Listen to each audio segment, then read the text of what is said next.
राजा दशरथ जी के चारि ललनवा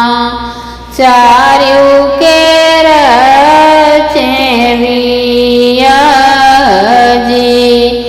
कई के बियाह लवटे राजा दशरथ भइले देवढ़िया के ठाड़ जी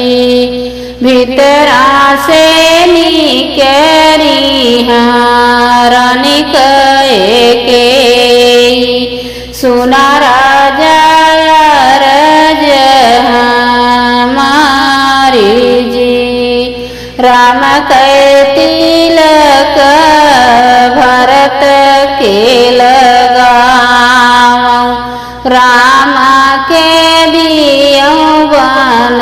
बनवास जी तनी बचाना जब सुने राजा दशरथ देवढ़ी के गिरे मुरझाई जी ऐसन मागन तुम मांग्यू रानी मांग्यू करे जवाहर जी भीतरा से निकर रानी कौशल्या नैनन बहाई जलधार जी जवन रामा मोरी आँखी के पुतरिया कैसे कभे जवन बास जी इतना बचाना जब सुने रामा जी मैया बाबा लागे समझाई जी हमरा तिलक बाबा भरत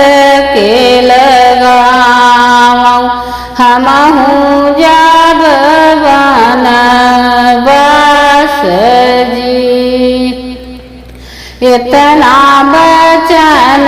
जब सुने शीतल रानी सुन स्वामी बचना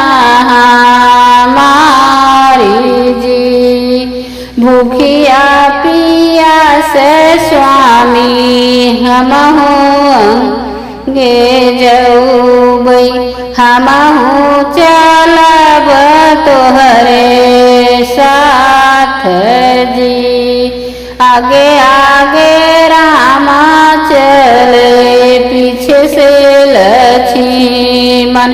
बिचवा में जनक दुलारी जी मैया बाबा रोवई घर के भीतरवा रोवई नगरिया के लोग जी अगना में रोवई तुलसी का पेड़वा तीनों जाने चले बनवास जी अंगना में रोवई तुलसी का पेड़